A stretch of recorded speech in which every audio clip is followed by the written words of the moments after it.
कर्नाटक उच्च न्यायालय ने राज्य सरकार को धार्मिक स्थलों, पब और रेस्टोरेंट सहित कहीं भी रात 10 बजे से सुबह 6 बजे के बीच लाउडस्पीकर के उपयोग पर प्रतिबंध को सख्ती से लागू करने का निर्देश दिया है। मुख्य न्यायाधीश ऋतु राज अवस्थी और न्यायमूर्ति अशोक एस किनागी की खंडपीठ ने अधिकारियों को लाउडस्पीकरों, सार्वजनिक संबोधन प्रणालियों और संगीत वाद्ययंत्रों के दुरुपयोग को रोकने के लिए एक अभियान चलाने और 3 सप्ताह में अदालत को कार्रवाई की रिपोर्ट प्रस्तुत करने का निर्देश दिया।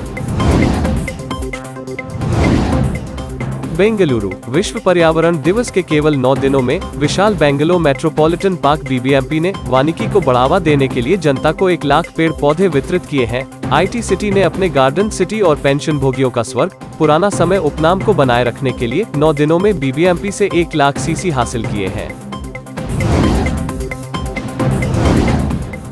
बेंगलुरु राज्य की राजधानी बेंगलुरु में नाले के पानी से कोविड वायरल लोड का पता लगाने के लिए बीबीएमपी सामने आया है। बीबीएमपी के विशेष स्वास्थ्य आयुक्त डॉक्टर त्रिलोक चंद्रा ने कहा कि नाले के सैंपल कोविड-19 के वायरल लोड को ट्रैक करने के लिए प्रयोगशालाओं में भेजे गए थे। बेलगाम तिरुवनंतपुरम केंद्र सरकार की अग्निशमन योजना के खिलाफ जारी विरोध प्रदर्शन ने कर्नाटक को झकझोर कर रख दिया है। लगभग 200 युवाओं ने आज धारवाड़ और हुबली में इस परियोजना की निंदा करते हुए एक रैली की। बस पर पथराव हुआ। धारवाड़ आर्ट गैलरी से पुराने डीएसपी सकल तक रैली कर रहे उन्मादी युवकों के एक समूह को तितर बितर करने के लिए पुलिस को मजबूर होना पड़ा।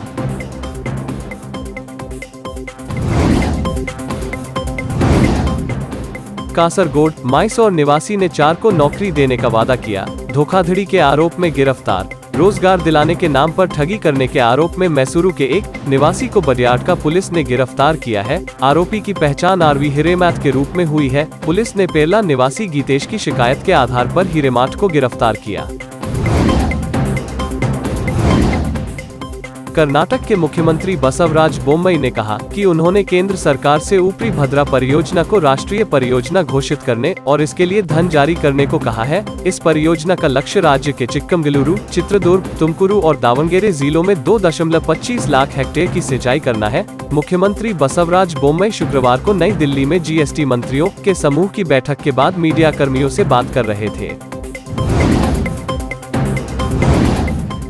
भाजपा के राष्ट्रीय अध्यक्ष जेपी नड्डा ने कर्नाटक में पार्टी कार्यकर्ताओं से अपनी जाति को भाजपा के रूप में पहचानना शुरू करने का आह्वान किया है। नड्डा ने आज राज्य भाजपा की ओबीसी इकाई की एक बैठक में कहा, हमारी पहचान भाजपा होनी चाहिए। भाजपा अध्यक्ष कर्नाटक के 1 दिवसीय दौरे पर थे और उन्होंने चित्रदुर्ग में ग्राम स्तर के नेताओं और बेंगलुरु के पास ओबीसी मोर्चा को संबोधित किया। राजनीतिक पंडितों ने कहा कि नड्डा की टिप्पणी ऐसे समय में आई है जब विपक्षी कांग्रेस और जनता दल सेक्युलर स्थानीय पहचान को नुकसान पहुंचा रहे हैं।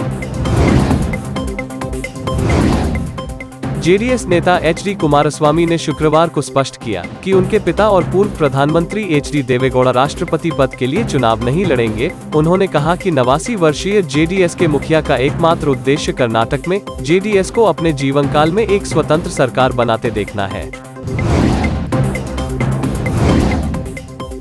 बेंगलुरु राज्य सरकार ने रक्षित शेट्टी की 777 चाली अभिनीत फिल्म के लिए कर छूट की घोषणा की है। 777 चाली फिल्म जिसमें कहानी है जो बिना भावनाओं के रहने वाले कुत्ते के साथ भावनात्मक संबंध विकसित करता है, इतना लोकप्रिय हो गया कि सीएम बोम्मई ने फिल्म देखा।